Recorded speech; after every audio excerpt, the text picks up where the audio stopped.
ਕਿਸੇ ਦੁੱਖ ਤਕਲੀਫ ਨੂੰ ਸਾਰੀ ਜ਼ਿੰਦਗੀ ਕਿਸੇ ਹਾਲ ਵਿੱਚ ਕਦੀ ਨਾ ਆਖਣਿਆ।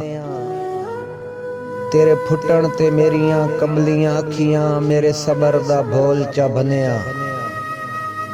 ਇਲਤਾਫ ਹਾਲਾਤ ਦੀ ਗਰਦਿਸ਼ ਦਾ ਚੁੱਪ ਕਰਕੇ ਅਮਰ ਚਾ ਮੰਨਿਆ।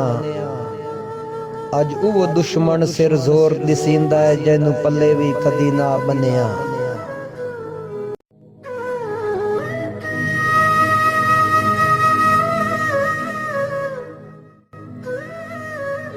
असां उजड़ी झोप दे वासी हाँ, सानू वसदियां जाई तू डर लगदा है। नीवी अड्डी है पीग सवाद आया है, हुण उचियां लाई तू डर लगदा है।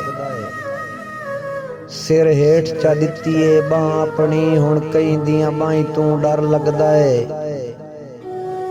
गए दौर इल्ताफ जवानी दे, हुण शोख निगाही तू डर लगदा है।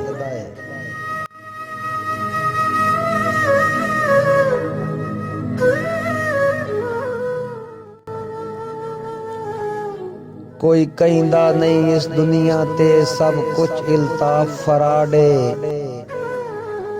किसे बशर दी कदर दा कसम खुदा दी पता लगदा फुटण तो बाद।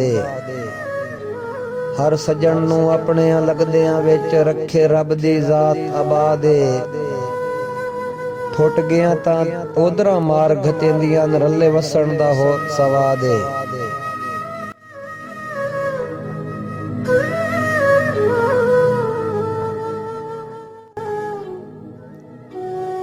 नवे सांगियां दी पिया चस लैना है तैनू अज मैं कदा कोई याद आ। इन्ना तेरियां वसदियां झोकां दी मेरा खान मैं खुद बुनियाद आ। इल्ताफ तेरी खुद गर्जी दी पिया मुड़ भी देंदा दादा। तेरे छोड़ गया मैं मोया नहीं तेरे सामने जिंदाबाद आ।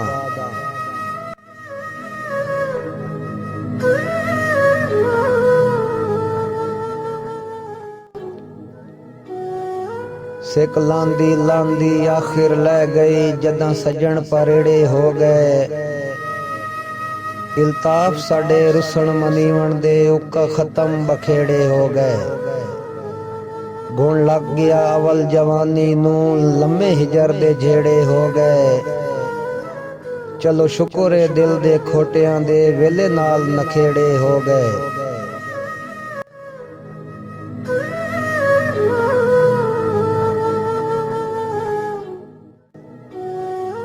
कदी यार मजाक विच फुटण दी गल हो पविया उजड़ गया तू। उन्हां फौरन रुस के सिर चा लैना मजबूर इंसान दी बां तू।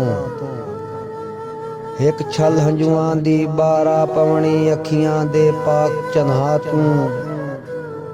फुट गए आखिर इल्ताफ जिन्हां नू हाई नफरत फुटण दे ना तू।